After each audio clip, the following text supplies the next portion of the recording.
Good morning, guys. Hey, I wanted to do another video on the Inovato ham clock. I put one up when I first got it, and I've had a little time to play with it, and there's some pretty cool hidden features that are not always accurate, but it's something to look at, and it's another tool in the toolbox. So now that I've had time to click away and find some things, I'm going to put them on a video real quick because in all the videos I watched, and I didn't watch them all, but the ones I did watch, I didn't see really any of this. So just more information for you guys if you're interested in one of these ham clocks. So let me flip it around and show you the product, and then I got to get the wife, if she will, to come in here and hold the phone. All right, let me flip this around and show you what I'm talking about. All right, I showed you this last time, but that's it. The Inovato Quadra4k. And of course, there it is up there on the 55-inch monitor.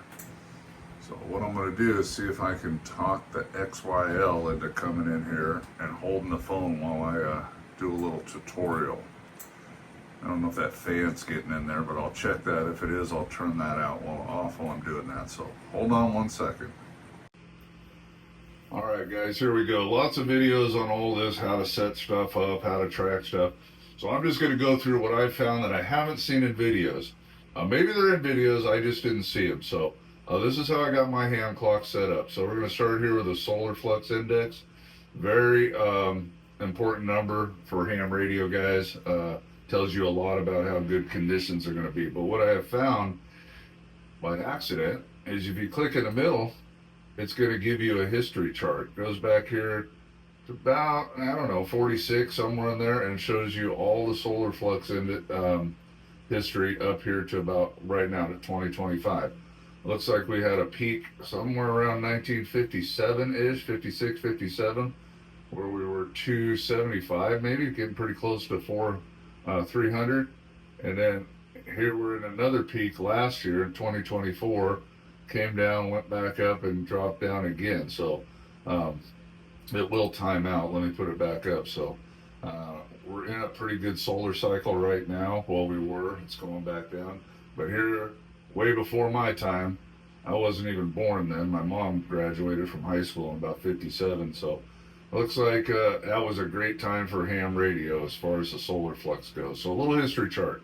And then when you get rid of it, it'll either time out or you just get rid of it right there. Okay? Same thing over here for the sunspots. Click in the middle.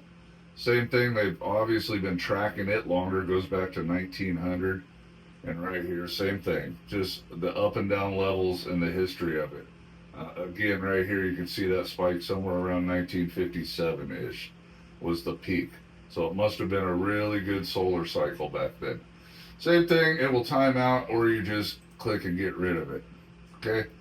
Now, in my last video, I did show this a little bit. This is one of my favorite features, although I find it handy, but it's not all accurate. I showed you click here on the side. It's going to give you a 10-meter reliability propagation chart. It's going to click over. You look at the bottom. The greener it is, the better, okay? But what I found, a couple things, this is not accurate. I'm going to show you that in a minute, but let's get rid of that. You can set it up however you want by clicking down here at the bottom. Follow my cursor. So you got, you can pick your wattage, 1 watt, 5 watts, 10 watts, QRP guys, whatever, 500 goes up to a kilowatt. So, and you can just change that by doing that and hitting OK. Okay, and now we're at a kilowatt. If you go to 10 meters, it's going to show you different propagation based on your wattage. So we'll do it 1 second. All right, there you can see the screen is now different. Okay, so we're going to go back to 100 watts. That's what most people are running. All right, and then also you got the mode right here. You got sideband, AM, FT8, CW, whatever you want. I just use sideband, but you might want to click in CW. I find that more accurate, even for the sideband. And I'll show you. Oh, I'll show you why in a minute here. There we go. Okay. All right.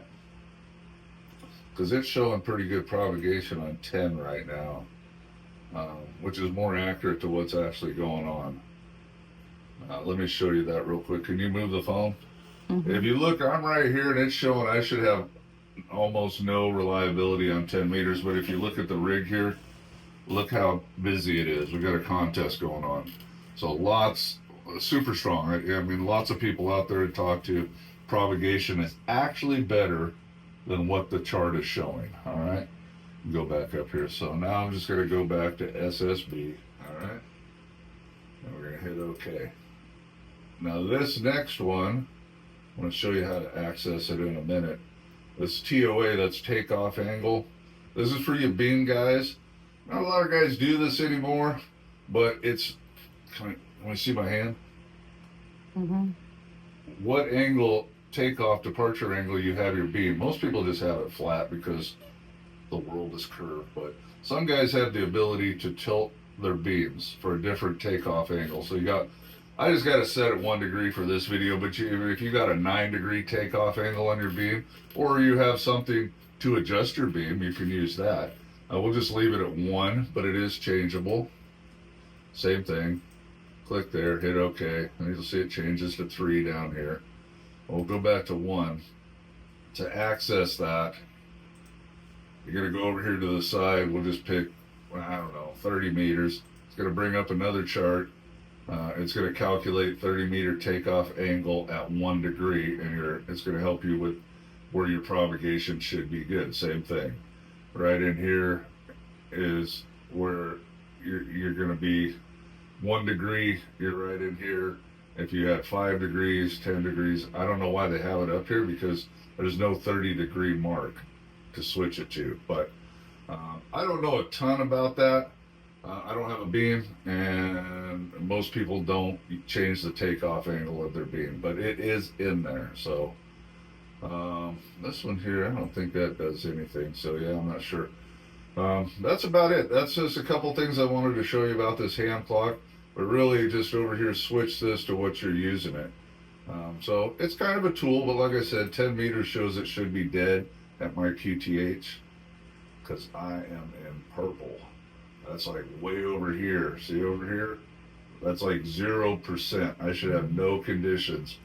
But if you look at the rig, that's not right because my screen is full. Plenty of people out there and the conditions are pretty good. All right, guys, just a little bit more on this hand clock for you. All right, guys, hope you enjoyed that. Just a couple little hidden features I found. Maybe you'll find them useful. Maybe you won't. It's not 100% accurate, but I still think this is a great product for $49 or $59 if you get the keyboard. The keyboard is terrible, but hey, it's cheap. It's from China. It will get you through the setup process. The whole mouse on the keypad, get rid of that. Do yourself a favor. Get you a wireless mouse with a dongle and plug it into that. For once you're up and running, you don't, after you get set up and put your grid square in and all that, no typing involved. It's all click and point for me so far. So get a better mouse because that keypad's terrible. But hey, they had to cut corners where they could to make it super cheap and affordable, so I got no problem with that. Anyway, guys, hope you enjoyed it. I'll throw it up there. Maybe someone will get some use out of this video, maybe not. I think I'm going to make another video today about contesting because this channel is for, you know, guys interested in getting in ham radio, and maybe they'll be into contesting. I am not. I actually have a really big pet peeve with the ARRL having contests on the 3 major bands simultaneously over a whole weekend. I don't like it. They could do 10 meters one weekend, 20 the next, and 40 the next. That would give you guys more contests, and it would leave room for us, to guys that like to rag chew, to go, you know, hey, if 10's busy, we'll go to 20. 20's busy next weekend, we'll go to 10 or 40. No need to wipe out all the bands for a whole weekend all the time like they seem to be doing nonstop now. But that's another rant for another day.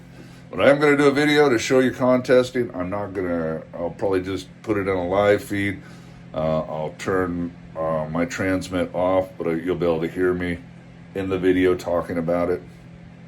And we'll spin the VFO around, so you guys that I'll show you what a contest is all about.